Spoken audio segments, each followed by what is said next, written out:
Em nome do Pai, e do Filho, e do Espírito Santo. Amém. Inspirai, ó Senhor, as nossas ações e ajudai-nos a realizá-las, para que em vós comece e para vós termine tudo aquilo que fizermos por Cristo, Senhor nosso. Amém. Santa Maria, Mãe de Deus, rogai por nós. Em nome do Pai, do Filho e do Espírito Santo. Amém. Então, boa noite a todos. Que bom estarmos juntos mais uma vez para a nossa aula ao vivo. E o tema dessa semana é a conversão e a luta contra o pecado. Né? Nós agradecemos infinitamente a correspondência de vocês, quanto vocês têm ajudado o site, quantas pessoas têm de fato se inscrito para essas aulas ao vivo e para todo o conteúdo reservado do site. Para nós é uma grande alegria poder formarmos essa comunidade que vai crescendo na fé. Vocês estão vendo que as aulas, elas têm uma variedade de temas, né? Esse é o nosso propósito inicial. O propósito inicial das aulas é um pouco abordar uma variedade de temas para, assim, responder à demanda dos vários assinantes do site. Ou seja, muitas pessoas têm feito perguntas sobre esse tema, sobre aquele tema, e são temas mais complicados, difíceis de se tratar numa resposta católica, que é um programa mais voltado para o grande público, mais voltado para as pessoas que têm um conhecimento inicial. Então, esses temas, digamos assim, mais complicados, mais elaborados, a gente trata aqui na aula. Então, nós temos feito uma espécie de um pupurri, né? Um pouco ali, um pouco aqui, todos os temas vamos tratando assim. E o tema de hoje, ele é mais voltado para a espiritualidade, embora também faça parte da teologia, ou seja, o Tratado da Graça, o Tratado das Virtudes, né? A teologia espiritual, ascética e mística, etc. Mas é sempre um tema mais voltado para a prática, para a sua vida espiritual, né? Então, vamos direto ao tema, porque ele exige uma certa reflexão. Por que é que eu escolhi esse tema de conversão e luta contra o pecado? Porque eu tenho visto em várias pessoas, não somente nos assinantes do nosso site, mas também no dia a dia, no confessionário, que as pessoas pensam a conversão de uma forma inadequada. Ou seja, nós temos dois extremos. As pessoas acham que irão se converter assim automaticamente, de repente, eu me converti, eu sou de Deus e eu não vou ter mais nenhum pecado e não vou ter mais nenhuma luta, pronto, já estou no céu. E, ao contrário, nós temos também aquela outra que se contentou. Ah, sim, eu já deixei os grandes pecados, já não faço mais aquilo que eu fazia antigamente, estou com uma vida bastante melhorada, então deixa para lá. Então, esses dois extremos, ou seja, o extremo daquele que sonha o impossível nessa vida e o extremo daquele que não sonha com nada, ou seja, daquele que já está contente com a sua vidinha medíocre na fé, medíocre na esperança e medíocre na caridade. Como é que nós podemos ver, então, essa nossa conversão? O que é que nós podemos alcançar nessa vida? E que meios nós podemos utilizar para alcançar isso que nós esperamos? É um pouco o tema que nós gostaríamos de, resumidamente, tratar nessa aula. Bom, a primeira coisa que você deve notar é que existem duas conversões básicas e importantes na nossa vida espiritual. Não é? No Tratado da Graça, não é? Nós costumamos dizer o seguinte, que existe a graça atual e a graça santificante. O que é a graça de Deus? Bom, para você entender, Deus se doa, não é? Deus me ama e Ele me ama não é dando dons, presentes.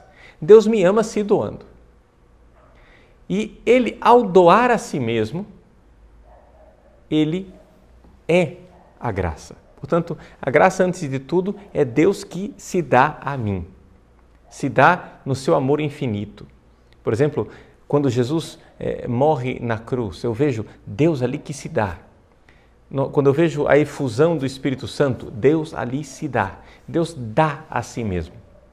Agora, esta doação de Deus, ela tem, por parte do homem, reações diferentes. Então, veja, eu não quero aqui partir a graça de Deus, dividir a graça de Deus em vários compartimentos, né? Às vezes é um pouco essa a acusação que se faz à teologia escolástica. Não, a graça é única. A graça é sempre Deus que se dá. E Deus, quando Ele se dá a nós, Ele nos sana, a graça ela é sanante, ela me tira do pecado e, ao mesmo tempo, é elevante, ou seja, me faz entrar na amizade com Deus, no amor com Deus. Não é isso? Toda graça ela é assim, sanante e elevante. Deus que se dá. Mas concretamente na nossa vida, não é assim, Deus se deu a mim, acabou, pronto. Não, o que a gente vê, né, é um processo. E que processo é esse? Veja, vou tentar resumir aqui de forma mais fácil possível aquilo que a gente observa na vida das pessoas. Primeiro, a pessoa não se converteu, ela ainda está nos seus pecados. Como Santo Agostinho, por exemplo, antes da sua conversão, né, antes daquilo que ele narra no capítulo 8º do seu livro das Confissões. Santo Agostinho vivia no pecado, né, até os seus 32 anos, ele vivia uma vida dissoluta, devassa. Inicialmente ele tinha uma amante, uma concubina, com a qual ele teve um filho, mas depois ele mandou embora essa concubina e começou a ter uma vida dissoluta, uma vida de sexo desregrado, etc, etc. E ele queria se converter, mas não tinha forças para se converter.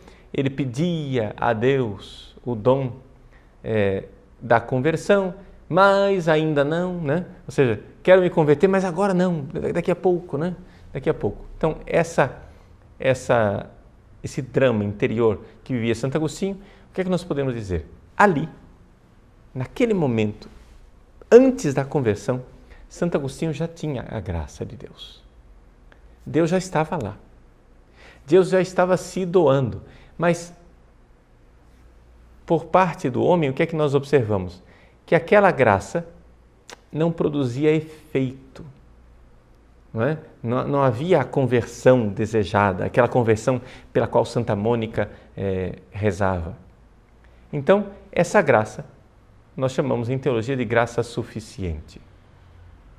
Pois bem, a pessoa já tem a graça suficiente. Aqueles chineses lá na China que nunca ouviram falar de Jesus, não é? As pessoas que vivem uma vida dissoluta e desregrada, todo mundo já tem a graça. Não existe a natureza pura, a graça suficiente de Jesus já está lá, à disposição de quem quiser. Acontece que Deus fica esperando o nosso consentimento, não é? Poderíamos fazer uma comparação. Antes da conversão, o homem é como um paralítico numa cadeira de rodas, não é? E esse paralítico, ele tem que subir uma enorme rampa. Ele não tem força, ele não tem condições. Imaginemos que do lado desse paralítico está lá um homem forte, robusto, com as pernas fortes, com os braços fortes, que é capaz de empurrá-lo naquela rampa. Pois bem, esse homem forte está ali do lado do paralítico, à disposição dele. Essa é a graça suficiente. Você já tem ali a graça para subir a rampa. Você já tem ali a graça para superar o pecado. Mas se você não der o seu consentimento, se você não abrir o seu coração para receber a graça, este homem forte não vai empurrar você rampa acima. Compreendem? Então, você está sendo empurrado rampa acima e ali você tem a graça suficiente quando você dá o seu consentimento, essa graça recebe um outro nome, chama-se graça eficaz. Ou seja, a graça que antes já era suficiente, você já tinha lá, a força daquele homem estava à sua disposição, mas ela não produzia efeito nenhum porque você não tinha dado o seu consentimento, você não tinha dado, me ajuda, por favor, eu te suplico, te peço. Não é?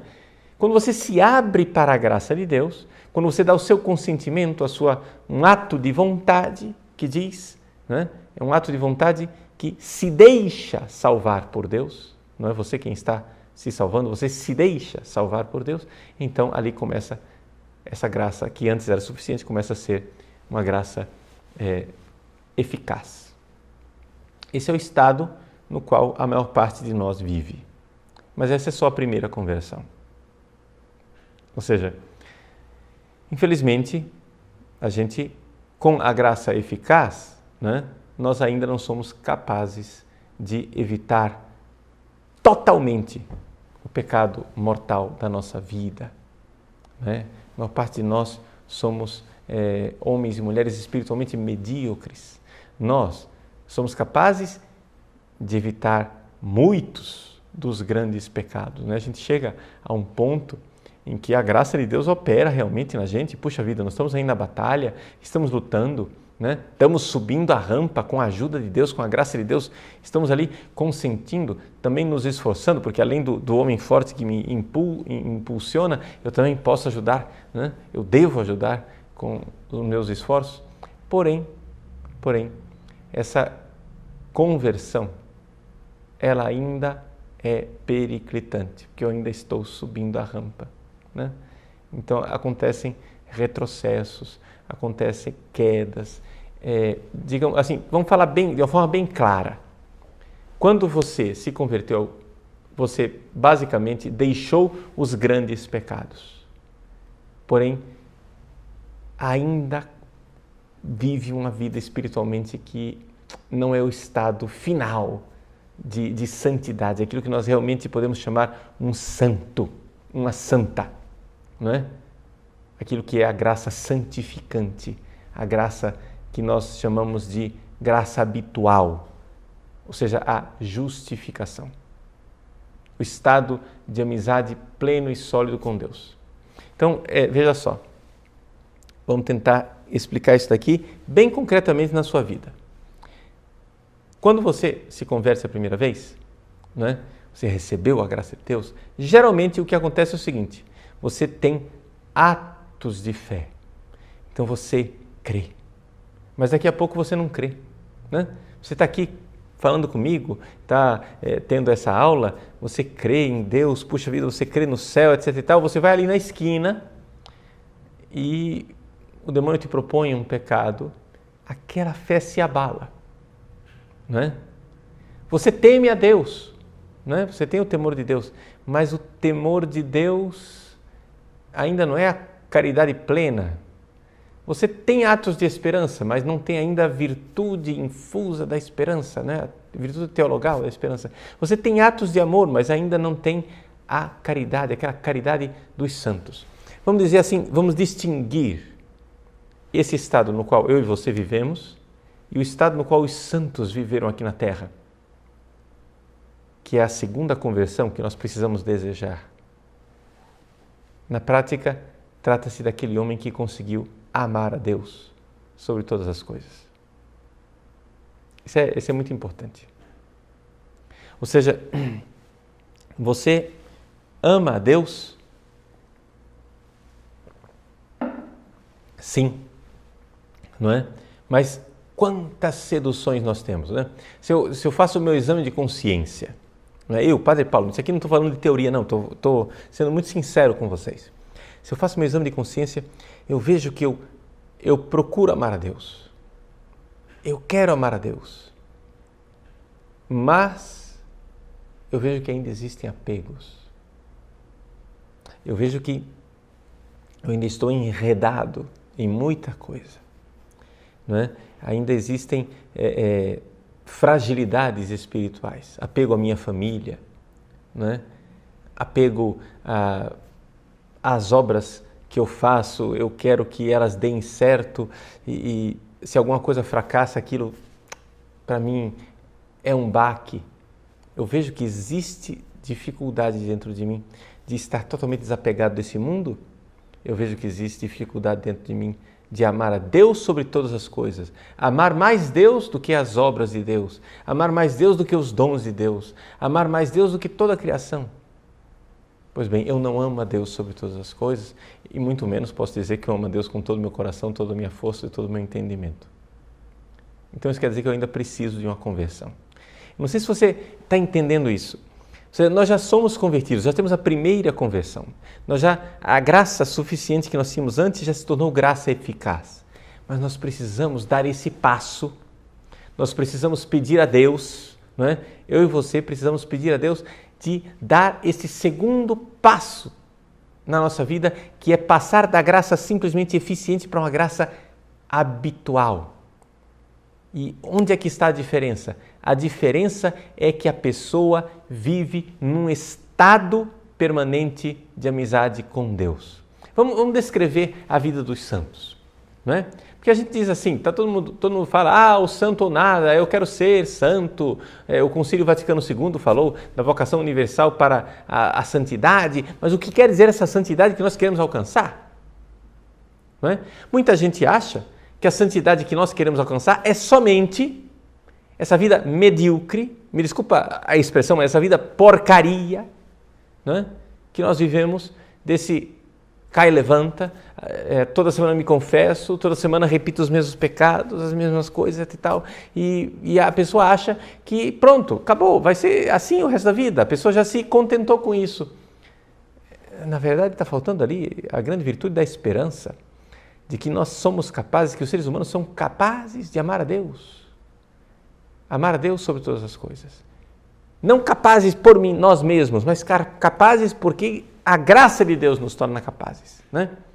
Ou seja, seria depois que nós passamos aquele esforço tremendo de subir a ladeira, a tranquilidade da graça habitual de já estarmos no plano, não é? E de já estarmos naquela situação de amizade com Deus tranquila.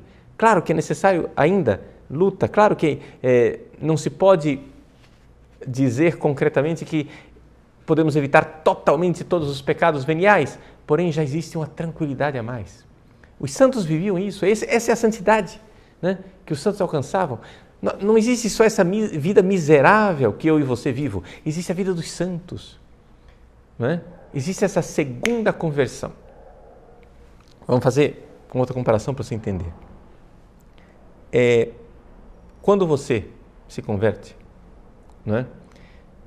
E graças a Deus, eu espero que você já tenha recebido essa graça eficaz que tirou você da conversão, você alcança uma conversão que é mais ou menos aquela conversão que os protestantes acham que é a única conversão que nós somos capazes de alcançar, né?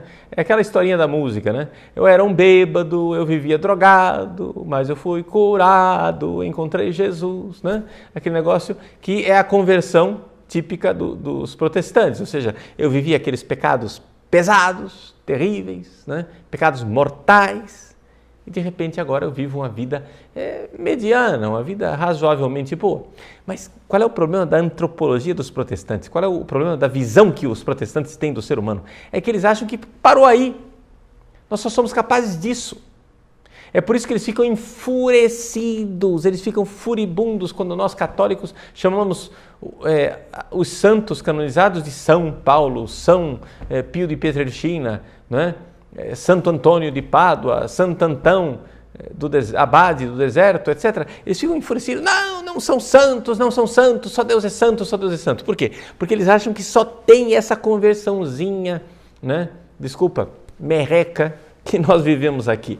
Só existe essa situação que nós vivemos, eu e você vivemos, medíocres que somos, desse estado de atrição. Não de contrição perfeita, mas essa situação de quem ama a Deus, mas gostaria de amar mais a Deus, mas ainda não chegou lá, não chegou a amar a Deus sobre todas as coisas. Essa é a situação que nós vivemos. Essa é a porcaria de vida que nós vivemos. Mas existe mais do que isso. Não existe somente esta conversão. Existe a vida dos santos. E o que é que a vida dos santos tem de diferente entre a minha vida e a sua vida? Eles têm a graça habitual. E o que é essa graça habitual? É essa graça santificante, esse estado de justificação. Eles são justos, realmente. O que é um justo? Um justo é uma pessoa que realmente ama a Deus sobre todas as coisas.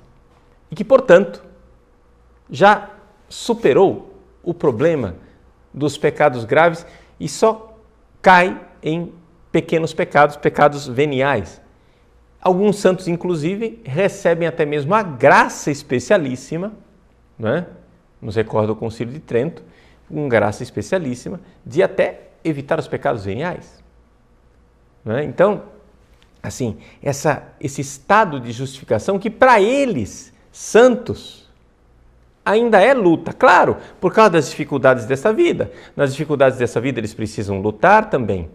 Né? Eles continuam lutando para serem fiéis a Deus. Eles também necessitam da graça de Deus e dos auxílios de Deus para permanecer, né, nessa perseverança da graça habitual. Tudo isso, tudo. Eles dependem em tudo da graça de Deus. Mas eles já abriram o seu coração para essa realidade do amor de Deus. Como é que isso aconteceu? Como é que acontece essa coisa extraordinária de homens e mulheres serem capazes de, nessa vida aqui, amar a Deus sobre todas as coisas? A primeira coisa, nós temos que crer que isso existe. Né? Os protestantes não creem que isso existe. Acontece o seguinte, gente. Deus nos mandou amá-lo sobre todas as coisas e Deus não pede o impossível. Né? Nós estaríamos sendo muito injustos com Deus se nós disséssemos que Ele está pedindo de nós algo impossível. Ah, é impossível amar a Deus sobre todas as coisas. Então, para que serviu esse mandamento? Não é? Não, Deus só pede aquilo que é possível. Porque Deus, quando manda, Ele dá a graça para que nós realizemos aquilo que Ele está mandando. Agora, como é que eles chegaram lá? Não é? Bom, trata-se dessa realidade da segunda conversão, de nós acolhermos plenamente o amor de Deus, com fé divina, fé infusa. Ou seja, o que quer dizer? Vamos trocar aquelas palavras de São Paulo que Lutero interpretou de forma inadequada. O que quer dizer que o justo vive pela fé? O que quer dizer que a fé nos salva? Vejam, o que quer dizer isso? Quer dizer o seguinte: quem nos salva é a graça de Deus manifestada em nosso Senhor Jesus Cristo. E você precisa ter fé nisto. Compreende? Você precisa crer verdadeiramente que a graça de Jesus, ela está aí. Ele ama você. Ele amou você com amor infinito, e se você crê nisso, se você dá o seu consentimento, você abre o seu coração e crê nisso, Deus quer dar a você esta graça santificante. O problema é que nós vivemos aquilo que Santo Agostinho descreve no seu livro número 8 do Livro das Confissões. Nós queremos, mas não queremos com todo o coração. Nós damos um consentimento, mas é um sim misturado com um não. Não é? Ou seja, nós já fizemos a primeira conversão, já fazemos atos de fé, mas não temos ainda a fé infusa que os justos têm. Nós já temos atos de esperança, mas não temos ainda a fé infusa, a esperança infusa. Nós temos atos de caridade, mas não temos a caridade infusa, ou seja, essa situação que os santos vivem. Então, quando os mártires, não é? Se você não acredita que uma pessoa seja capaz de amar a Deus sobre todas as coisas, olhe para a vida dos mártires. Não é? Ou seja, os mártires desprezam a sua própria vida, eles desprezam o apego que tem à família. Eu olho para um São Thomas More, que por fidelidade a Cristo, à sua igreja e por fidelidade ao Papa, ele resistiu à tentação terrível de trair a Deus, sua igreja e ao Papa, para proteger sua família. Ele era um pai de família. Ele viu sua família empobrecida, perseguida, achincalhada. Ele viu sua família inteira assinar o juramento de fidelidade ao rei e ele no cárcere por não querer assinar aquele juramento de fidelidade ao rei. É fácil, né? A gente ver soldados heróicos que dão sua vida por uma causa nobre, mas no martírio que viveu São Thomas More, de ver sua família, né, naquela situação, e mesmo assim, deixando tudo para trás, se desapegando totalmente, amou a Deus sobre todas as coisas, mais do que a si mesmo. Mais do que a si mesmo. Ou seja, quando nós vemos a vida dos mártires, não há dúvida de que há pessoas que recebem essa graça imensa da justificação. Que não é a justificação de Lutero, que não crê na justificação realmente. Lutero crê somente que a fé é um disfarce do pecado. O homem continua pecado, o homem continua a carne pecaminosa e que a fé somente é um capuz, é um véu que cobre aquela situação miserável e que o homem entra no céu, não faz de conta, ou seja, ontologicamente pecador, porém juridicamente santo. Entendeu? Essa é a justificação de Lutero.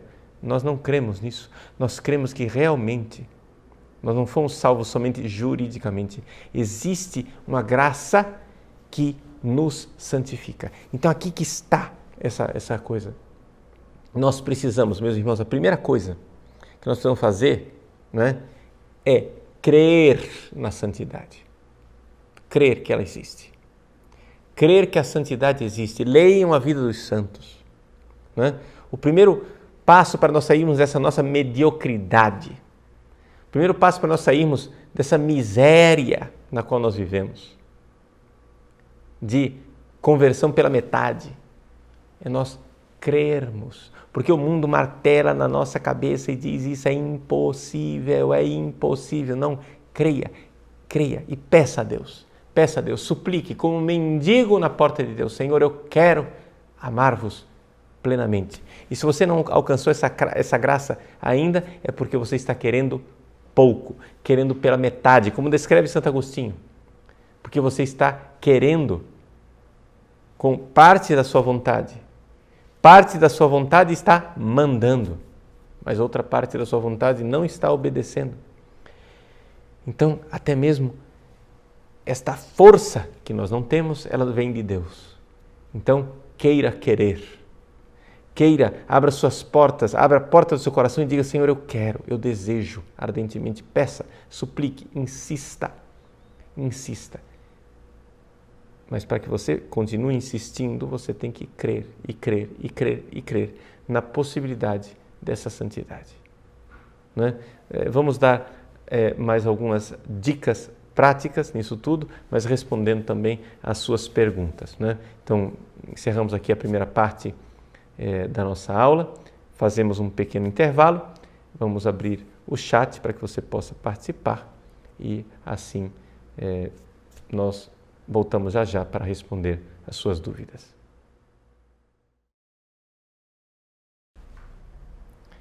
Muito bem, nós retornamos à nossa aula ao vivo, queremos agora responder às perguntas dos nossos alunos e começamos com a Carla Felício. Padre, eu gostaria de saber por que certos pecados cometidos no passado, já confessados, continuam tendo um peso enorme na vida de uma pessoa convertida, como se tivéssemos cometido recentemente. Veja só, Carla, existe um problema com relação ao pecado, que é aquilo que nós chamamos de pena temporal. Ou seja, a pessoa, ela se converteu, se arrependeu, Deus perdoou os pecados e, de fato, livrou você da pena eterna, não é? Você, de fato, está livre. Se você morrer realmente arrependida e convertida, perdoados os seus pecados, você não vai para o inferno. No entanto, se você não alcançou aquele estado de justificação do qual eu falava, você vai para o purgatório, né? Nós poderíamos assim fazer uma distinção entre aquelas pessoas que não têm essa conversão plena, essa segunda conversão da qual nós falávamos, são aquelas pessoas que ao morrer estão salvas, porque já tiveram a primeira conversão, porque receberam o perdão de Deus, mas vão para o purgatório. Já estão salvas, mas vão para o purgatório. E aquelas pessoas que já vivem plenamente aquele amor a Deus sobre todas as coisas, são aquelas pessoas que vão diretamente para o céu, ou seja, aquelas que são santas. É por isso que um santo canonizado, não é? Existe uma diferença entre um santo canonizado e uma pessoa que é santo e está no céu, simplesmente sem ser canonizado. O santo canonizado, de uma forma geral, nós poderíamos dizer, né, que devido à amizade, ao estado de justificação e de santidade aquela pessoa, ao morrer, foi para o céu diretamente, sem passar pelo purgatório. Ou seja, porque ela alcançou aquela segunda conversão, de amar a Deus sobre todas as coisas. Enquanto o santo não canonizado, não é? Pode ser tanto uma coisa como outra, não é? Ou seja, uma pessoa da minha família, da sua família, que está salva, já está no céu, essa pessoa pode ter ido tanto diretamente, e aí mereceria ser canonizada, se não é, porque não é conhecida ou não houve processo, ou então ela passou pelo purgatório. Então a diferença é essa, Carla, é que nós, quando nos livramos do nosso pecado, não nos livramos das consequências do nosso pecado. E a pena temporal é uma delas. É o fato de que o pecado nos tornou pessoas piores. Você, ao pecar, tornou-se uma pessoa pior. Deus perdoa os seus pecados, mas você continua carregando, né, aquela mancha, aquela concupiscência. A diferença entre a visão católica e a visão protestante está exatamente nisso. O protestante, ele acha que esta concupiscência, ou seja, essa consequência do pecado, que permanece aí mesmo de você depois de ter confessado, ele acha que isso daí é pecado. Nós vemos que isso, na verdade, não é pecado propriamente dito, é concupiscência, vem do pecado e conduz ao pecado, mas não é pecado propriamente dito. E que, portanto, essa desordem interior, ela deve ser sanada antes de entrarmos no céu, porque nós não vamos entrar no céu nesse estado lastimável, nós vamos entrar no céu com a graça de Nosso Senhor, né, plenamente refeitos, mas para isso é necessário o purgatório. Não sei se deu para esclarecer a sua pergunta. Então, por que é que nós temos isso?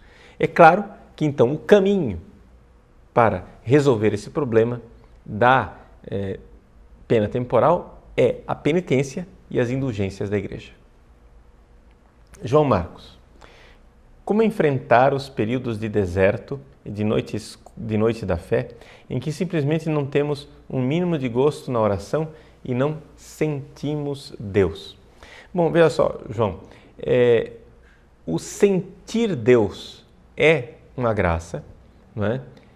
Porém, é uma graça que ainda, digamos assim, está no início da conversão. Isso é uma coisa que as pessoas, principalmente quem fez alguma experiência de Deus no âmbito da renovação carismática ou de alguma igreja pentecostal, essas pessoas, elas estão fixadas nessa necessidade de sentir, dos sentimentos, né? De sentir a presença de Deus. Veja, isso é coisa boa, sentir Deus, não é ruim. Deus concede isso no início da caminhada, não é? No início da caminhada. Mas essas iluminações, esses dons, essas graças, esses dons infusos, Deus dá no início da caminhada, porém, é necessário passar por um período de purificação, não é? E esse período de purificação é o que nós chamamos de a noite escura da alma, não é? É aquela realidade de nós ficarmos numa certa ausência de Deus, porque, veja, Deus não quer que os seus dons atrapalhem o amor que nós temos por Ele, né? Ou seja, você vai lá e reza. No início da conversão, rezar é uma coisa muito gostosa, muito agradável, você sente a presença de Deus, mas lá pelas tantas Deus tira a mamadeira, mas tira de propósito para quê? Para que você cresça espiritualmente. Por quê? Porque você pode começar a deixar de amar Deus exatamente porque está fixado nos dons que Deus te dá. Então, vamos entender aqui, por exemplo, um noivo e a noiva, né? O noivo enche sua noiva de presentes. Daqui a pouco ela ama mais os presentes do que o próprio noivo. Então, Deus é assim, Deus retira a mamadeira para que nós fixemos nossa atenção nele. E atenção, é importante nós sabermos que a oração que é feita nesse estado de deserto, de aridez, de secura, ela tem mais valor do que aquela oração cheia de consolações, né? Diante de Deus ela vale mais, porque ela é um amor mais arraigado, um amor mais desapegado, um amor que não busca a sua recompensa. Bruno Ipa: Padre, fale-nos da penitência. O uso do cilício e da disciplina são métodos penitenciais ultrapassados? Muitos demonizam esses meios de santificação. Então, olha só, Bruno, não são ultrapassados. Agora vamos explicar para as pessoas que nunca ouviram falar disso, né, o que é o cilício, o que é a disciplina. Não é? Por quê? Porque, claro, o demônio faz o trabalho dele bem feito e ele colocou na imagem das pessoas uma caricatura de masoquismo. Não é? O cilício é um instrumento de penitência em que a pele da pessoa é, digamos assim, incomodada por esse instrumento. Inicialmente, o cilício ele era um tecido, uma espécie de saco, de estopa, um tecido áspero, né, que a pessoa utilizava em contato com a pele e aquilo lá, né, pinicava, causava um certo incômodo. Eu devo imaginar que aqui em Cuiabá, de forma especial, isso daí seria uma tortura terrível, né? Porque no calor de 40 graus, vocês usaram um negócio que pinica a pele, né? É uma tortura medonha. Bom, o cilício originalmente era isso, era esse pano tosco que era feito na Cilícia, né? Uma região da Turquia, que aliás é onde o próprio São Paulo nasceu. Em Tarso faz parte da Cilícia. Muito bem. Com o tempo se desenvolveu, que se saiu desse pequeno pano e se começou a usar pequenas pontas de metal. Não é? Essas pequenas pontas de metal não têm em vista ferir a pele. Não é? As pessoas que aplicam o cilício, e hoje em dia, saibam, isso não é uma coisa do século retrasado, isso é uma coisa que existe ainda hoje. As pessoas que usam o cilício apertado de tal forma que ele não machuque a pele. Não a finalidade do cilício não é tirar sangue, não é? Nada disso. A finalidade do cilício é simplesmente provocar aquela pequena dor, aquele pequeno incômodo, né, que faz a pessoa lembrar as dores da paixão de Cristo, né? Então, se você usa o cilício, vamos supor, durante 1 hora, 2 horas, você coloca o cilício, inicialmente, aquilo é somente, né, uma pequena pontinha que está lá, um leve incômodo. Com o passar do tempo, como aquele lugarzinho vai ficando sensível, né, a sensação de dor aumenta um pouco. Então, isso daí causa, né, uma sensação de dor, e essa sensação de dor é importante enquanto penitência. Né? É importante as pessoas entenderem que não se trata de gostar da dor, não é isso, nada disso. Trata-se de simplesmente você provocar um pequeno incômodo e lembrar das dores da paixão de Nosso Senhor Jesus Cristo e oferecer para Deus, oferecer para Nossa Senhora. Ela sabe o que fazer com isso, com essa penitência. Você vê que, por exemplo, não é uma coisa impossível. O Francisco, não é? O vidente de Fátima, o pastorinho que morreu novo, não me lembro mais a idade, agora me escapou, acho que 9 anos de idade, 10 anos de idade, né? Morreu novinho. Ele usava uma corda, né, amarrada com nós, como cilício para incomodá-lo. E antes de morrer, ele entregou escondido para Lúcia, dizendo, olha, esconda, que eu não quero que as pessoas vejam. Nossa Senhora, que é uma grande mãe, uma grande pedagoga, ela que tinha ensinado as 3 crianças de Fátima a fazerem penitência, ela mandou dizer ao Francisco, diga ao Francisco que não use a corda durante a noite para dormir, né? Que ele dormisse sem o cilício, mas que usasse a corda durante o dia. Então vejam, Nossa Senhora, quem está pedindo. Então, Nossa Senhora pede a 3 criancinhas, né, de 10 anos de idade, né, de 9 anos de idade e de 7, para fazer penitência. Então é evidente que ela sabe o que está fazendo como nossa mãe pedagoga, né? As crianças de Fátima chegavam a flagelar as próprias pernas com urtiga para oferecer pelos pecadores, né? Então isso tem um sentido em Deus, tem um sentido muito profundo, mas não se trata de gostar da dor em si, nem de prejudicar a própria saúde, isso é muito importante, né? Não se trata de prejudicar a própria saúde. Você fala também da disciplina. O que é a disciplina? A disciplina, ela é o uso de um flagelo, né? Pode ser o seu próprio cinturão de couro, né? Ou pequenas cordas, que você aplica a disciplina. Essa é a linguagem tradicional. Você se flagelar um pouco, você bater um pouco em você.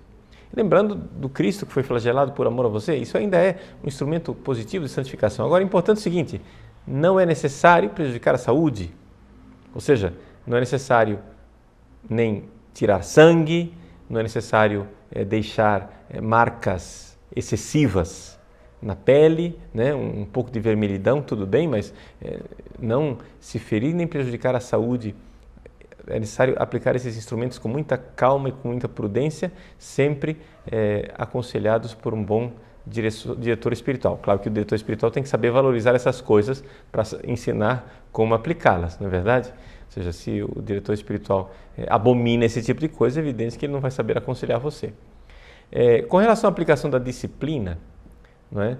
Principalmente aquelas pessoas que vivem uma vida mais penitente, acho que para uma parte de nós não é o caso, né? Nós vivemos no século, nós vivemos no mundo, não somos monges de clausura, mas para aquelas pessoas que aplicam a disciplina com mais frequência, ou seja, que se flagelam com mais frequência, né?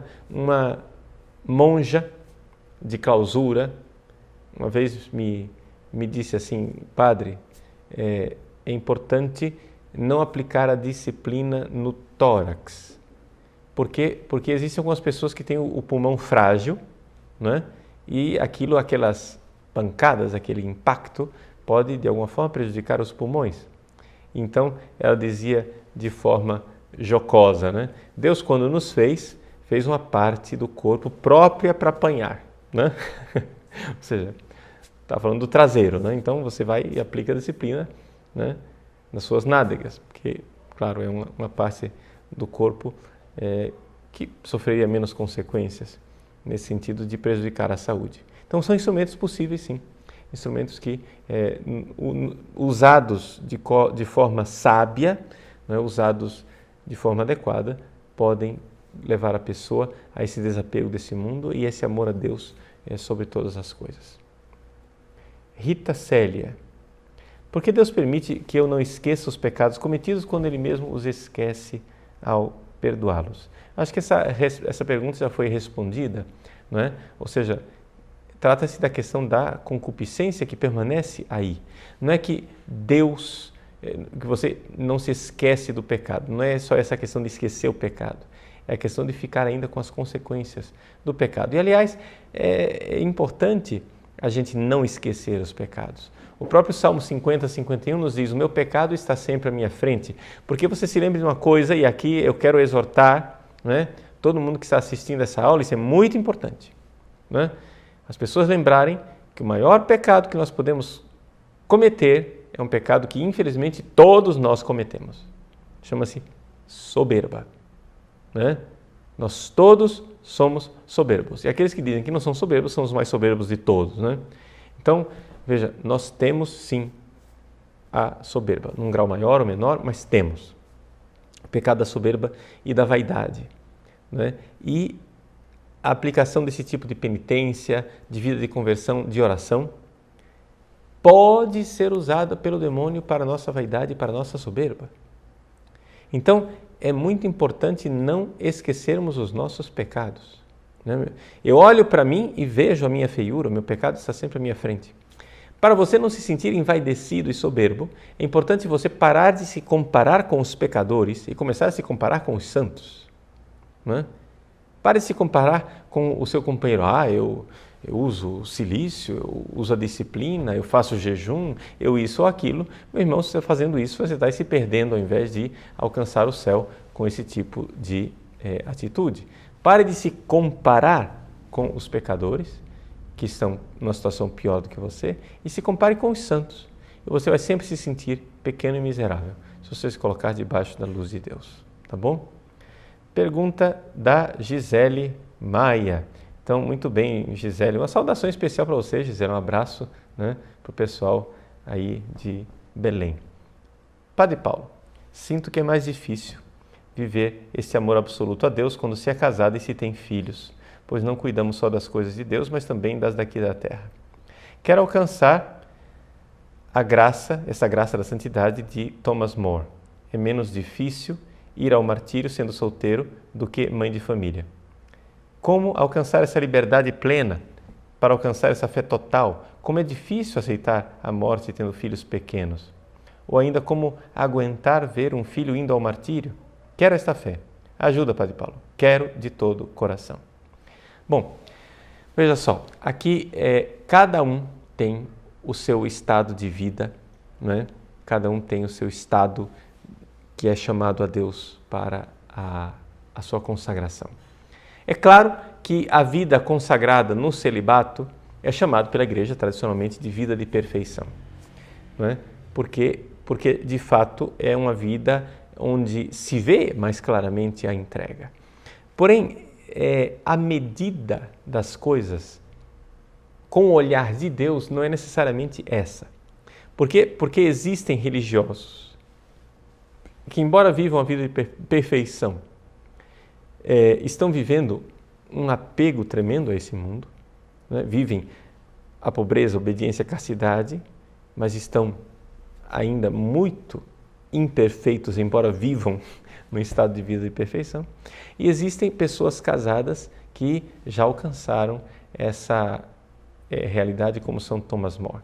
Não se trata de mais fácil ou mais difícil, digamos assim, porque fica difícil medir o mais fácil e o mais difícil. Por exemplo, de fato, Santo Tomás de Aquino, quando ele compara um religioso que vive num mosteiro ou num convento, na vida de clausura, e o padre diocesano secular, Santo Tomás de Aquino diz, olha, é muito mais fácil ser religioso, porque você está protegido pelo convento, pela vida fraterna, enquanto você precisa de muito mais virtude para ser padre diocesano, padre secular. Então, teoricamente, a vida do padre diocesano ou secular necessitaria de maior virtude do que o religioso. Porém, teoricamente, na prática,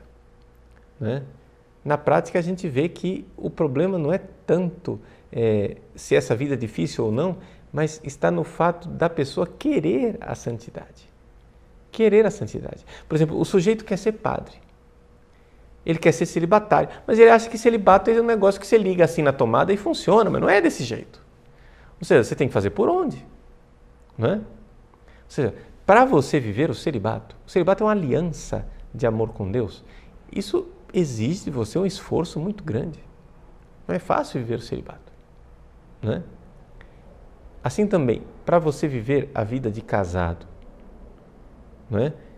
por um lado, você tem a facilidade da vida de casado, porque, claro, você pode viver a fidelidade conjugal na relação sexual, com o seu esposo, com sua esposa. Você pode viver a felicidade, a tranquilidade, de ter os seus filhos ao redor. Ali você tem algumas facilidades. Mas, por outro lado, se você vira a moeda, você tem cruzes que o celibatário não tem.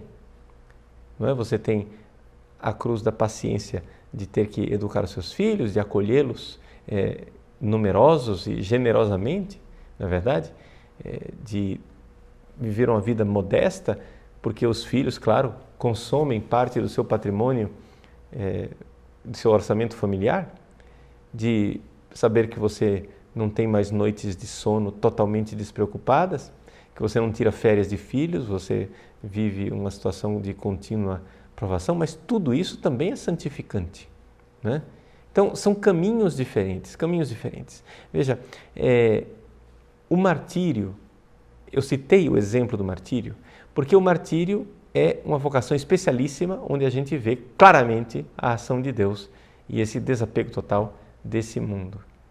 Mas a gente deve dizer também que o martírio é um carisma, é uma graça, é um dom especial que nem todo mundo recebe. Por quê?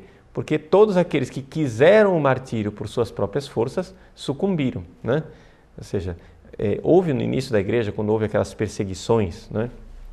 No início da igreja, pessoas que se entregaram aos soldados romanos, quiseram, né, ser mártires e, no entanto, na hora da provação, traíram a fé. Essa presunção de querer ser mártir, né? Que é uma graça de Deus. Deus é quem dá essa graça. Então, veja, Gisela, o que nós temos aqui é a resposta para a sua pergunta é muito complexa. A resposta para a sua pergunta é a seguinte: existe uma diversidade de chamados e existe uma diversidade de dificuldades. A dificuldade do casado, esse possível apego ao esposo, aos filhos, né? Essa fragilidade de ver o filho sofrer, tudo isso. Ao mesmo tempo, a dificuldade do celibatário é outra. A cruz do celibatário é a solidão, são as tentações, a necessidade de uma vida de penitência mais intensa para conseguir viver o celibato e a fidelidade, uma disciplina séria, né?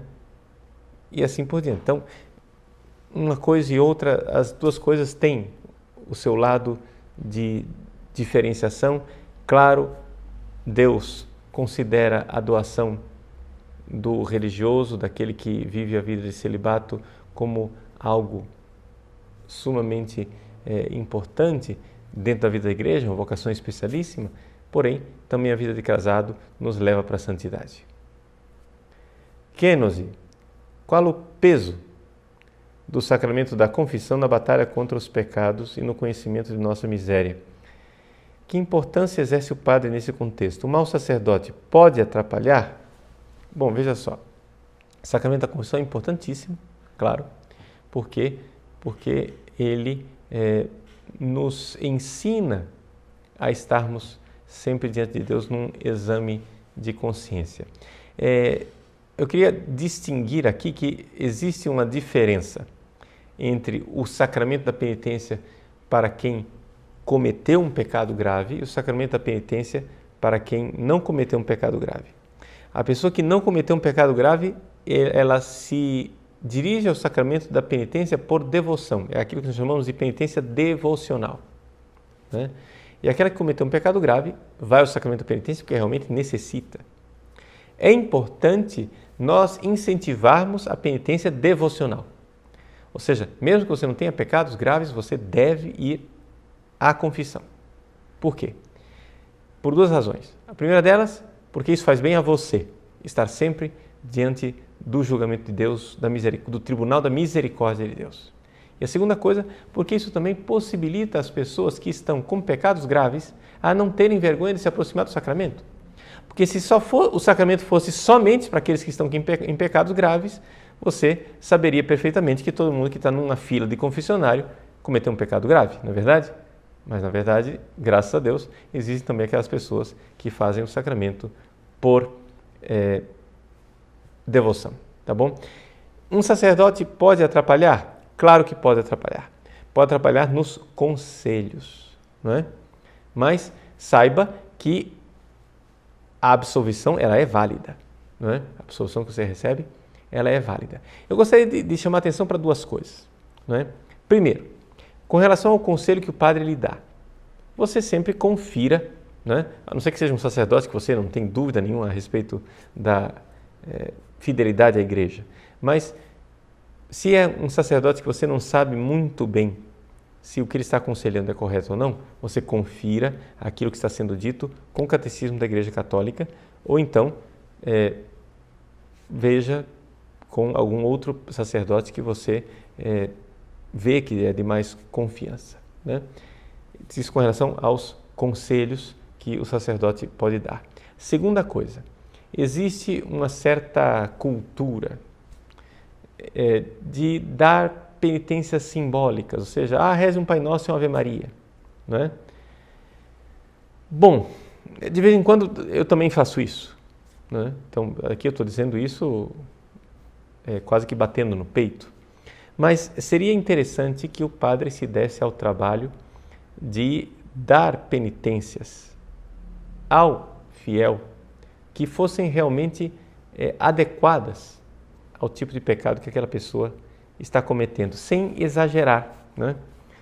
Ou seja, em suma, o importante é ter uma vida de penitência. Então, se você não está tendo uma vida de penitência, faça isso, né? Não fique só no Pai Nosso e na Ave Maria, mas tenha uma certa vida de penitência sem querer em nada se prejudicar com a sua saúde, ok? Então, aqui nós concluímos a nossa aula de hoje. Um aviso geral para vocês. Na semana que vem, na terça-feira, nós iremos postar uma aula gravada ao invés de termos a aula ao vivo para vocês. Por quê? Porque eu não vou estar aqui em Cuiabá, vou estar de viagem, então não vou poder fazer aula ao vivo. Mas para você não ficar sem aula, né? Então nós teremos uma aula que vai ser colocada já gravada à disposição para aqueles que são assinantes do site, tá bom? E vou procurar um pouco resumir nessa aula algumas perguntas e responder perguntas de pessoas que entram em contato conosco através do e-mail, tá bom? Então vamos ter uma aula ao vivo, eu ainda não decidi qual é o tema da aula, mas vamos postá-la ao invés de ser uma aula interativa, vamos ter a aula gravada, tá bom? E nos encontramos então daqui a 15 dias para responder as suas perguntas, para essa interatividade, tá joia? Mas mesmo assim, encontro marcado, semana que vem, aula será gravada e não ao vivo, mas vamos ter aula, sim senhor, tá bom? Deus abençoe você, continue ajudando no nosso site, nós queremos agradecer imensamente a generosidade de vocês, a fidelidade, a constância com que alguns têm sido fiéis. E vamos convidar mais gente, né, para crescer nessa família do site padrepauloricardo.org. Eu gostaria de contar muito com as orações de vocês, né, de saber que nós somos uma família. Tem gente que escreve para nós pedindo orações, pessoas com situações graves, familiares, pessoas com situação de doença, etc. Então, deixa eu dizer para você, vamos fazer o seguinte acordo, não é? Claro que você pode escrever se você deseja, mas mesmo se você não escreveu, vamos fazer o seguinte, vamos todos que somos assinantes do site padrepauloricardo.org, vamos todos fazer uma família e vamos rezar uns pelos outros, tá bom? Então, todos os dias você faça alguma oração por essa grande família, pelas intenções que cada um tem. Vamos fazer isso, né? Você reza pelas minhas intenções, eu rezo pela sua e assim rezamos uns pelos outros. E eu garanto a vocês que todos os dias, eu me lembro de vocês na Santa Missa, né? Me lembro de vocês, às vezes em particular, diante de pedidos graves, urgentes de alguns de vocês, às vezes de forma geral, né? Lembrando a todos, fazemos parte de uma família. Então, que a bênção de Deus, a intercessão de Nossa Senhora, do Santo Padre Pio, de Santa Teresinha, dos nossos santos de devoção, estejam conseguindo de Deus, alcançando de Deus as graças necessárias. E vamos, sobretudo, pedir, vamos fazer essa corrente de oração, pedindo a Deus a nossa segunda conversão.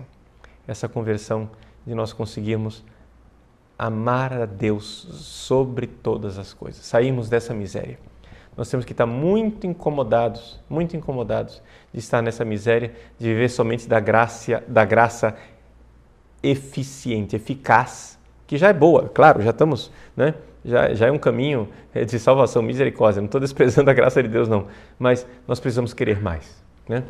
Nós precisamos querer, né? Então peça a Deus. Deus me fortaleça a minha vontade para aceitar o vosso amor plenamente e poder vos amar sobre todas as coisas. O Senhor esteja convosco. Ele está no meio de nós. Debaixo de vossa proteção nos refugiamos, Santa Mãe de Deus. Não desprezeis as nossas súplicas em nossas necessidades, mas livrai-nos sempre todos os perigos, ó Virgem gloriosa e bendita. E a bênção de Deus Todo-Poderoso, Pai, Filho e Espírito Santo, desça sobre vós e permaneça para sempre. Amém.